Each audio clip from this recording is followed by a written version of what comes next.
Hello everyone, welcome to the MedCatalyst. I am Apratim Dev, a third year MBBS student of AIIMS BHUBANESWAR, and today we'll be talking about how to concentrate during the exams and how to avoid silly mistakes in the exams. Coming to the first part, that is concentrating during the exams. Now, I think almost every one of us, including myself, we all have faced concentration issues in the exams. We really find it hard to focus for those 3 hours in the exams. So I think there are a few reasons which I think common to everyone. The first most important reason being nervousness or anxiety in the exam. So like the more nervous you get, the more anxious you become during the exam, you find it hard to concentrate. Like even the easiest of problems in the exams will seem hard and difficult to you. So to avoid this, you have to just calm yourself down before the exams. Like personally, what I used to do before the exams is when the exams used to start, just maybe 5 minutes before the exam, I used to just clear my mind of everything, and I used to practice deep breathing before the exam, maybe 5 or 10 minutes before the exam started. I used to take deep breaths, and that used to help me calm myself down, and that used to really help a lot during the exams. The second reason I think is long calculations. You will be finding many problems in the exams where you will run into really long calculations, maybe of half a page or 1 page. And once you start a calculation, like in the middle of the calculation, you actually lost. You forget what you are supposed to find and what you were trying to find.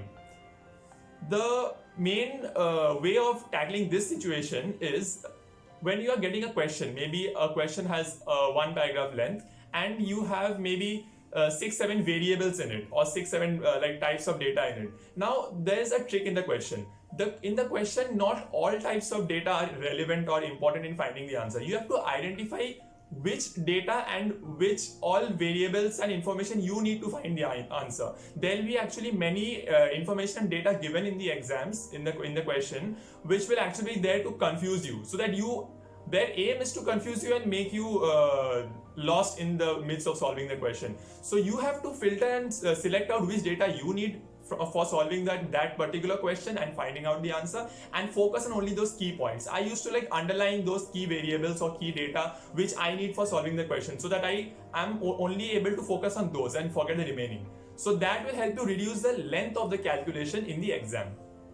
The third problem which gives rise to concentration issues is difficult questions. Now once you are having a difficult question, you are trying your best to solve it. You try maybe once, you maybe try twice, thrice.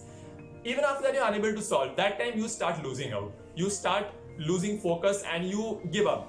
And then you face concentration issues. You think that why am I trying this? Why am I not being able to solve this? And all sorts of scattered thoughts come in your mind.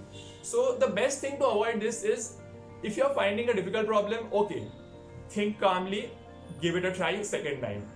If maybe you are not able to do the second time, at most, you can try it a third time. If on third time also not able to solve it, leave the question. That one question, if you spend maybe 15 minutes in that one question, if you leave that question and answer in some other questions, maybe in that 15 minutes you can solve 4 more questions, which will be more scoring for you. So if you're not able to solve a difficult problem, just leave that problem and just skip and move to the next one. Later on, after you have finished solving all the questions, or you have finished at least attempting all the questions, if you have time, you can always come back to that question and see like if I can give it another try and find out any other answer. If you can't, well and good, you have solved at least all the other questions. 2 or 3 questions you have left out, that's not a problem, but at least you are able to focus and not waste time behind that one difficult question. So now I come to the second part, that is avoiding silly mistakes. The trick for this, the first trick for this is the same as that of the previous one, that is keeping yourself calm. Now the more calm, composed and cool you keep yourself during the exam, the less chance of silly mistakes you have. Also, in the exam when you are marking the answers, never do like this that you mark all the answers in the question paper and then at the end you transfer all the answers together in the OMR sheet. No, never do that. If you do that, what will happen? Maybe suppose you have 10 minutes left at the end of the exam and you are starting to copy the answers to the OMR sheet in a hurry. And in that hurry, you will make some mistakes while copying the answers in the OMR sheet. That will be a huge loss for you. Also, if you are like having 180 questions or 200 questions to copy together, what many people tend to do is that you don't see the question number, you just see the pattern. Maybe like 1 to 5, you will do like this, D, A, B, B, C. So you will copy D, A, B, B, C. But what will happen, in the middle, maybe you have left question number 4 and you have answered 1, 2, 3, 5 and 6. But while copying it in the OMR sheet, you won't realize that. You will mark 4 also in that.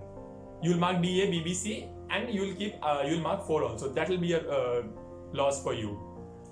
Also, never write the answers directly on the OMR sheet. Never fill up like that.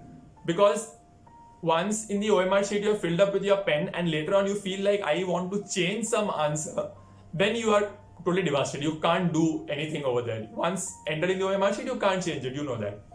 So what I used to do, and I feel is the best way, is to have 5-10 questions answered in the question paper, and after answering 5 or 10 questions, you have marked them in the question paper, then transfer those to the OMR sheet. That will give you a break also from solving the questions, and you will have a small number of questions to mark in the OMR sheet at a time. So there will be less chance of making mistakes. And you won't have 180 questions to do in a hurry in the end of the exam. Also, one very important point, while you're filling up the answers in the OMR sheet, always pay attention to the question number. Like I told you previously, if you have left any question in between, be careful to leave that blank on the OMR sheet too. Because if you fill up one question and then the entire sequence following that question number will all go wrong. So be careful with the marking on the OMR sheet. If you have left any question blank, leave that blank on the answer sheet too. Always keep track of the question number you're marking. Don't do DA, BBC, just 1D, 2A, 3B. Keep like that. Pay attention to the question number each time before you mark an answer on the OMR sheet. And the last thing, which will be important for you people, I think, this year, because this year NEET has brought in a new system that is giving options. So you will be having, I think, some sort of options like which question to answer and which question. There will be a compulsory section, there will be an optional section. So in the optional section, you will be having some questions which you can leave out and some which you will be answering. So the ones which you are leaving out, be careful about those in the OMR sheet. If you are leaving out maybe question number 31 to 40, for example, then remember to keep that section blank on the OMR sheet and mark 41 to 50 if you are attempting that. So you have to keep track of that also while marking in the OMR sheet. So that is all for now. I hope you keep these points in mind and these will be helping you in the exam.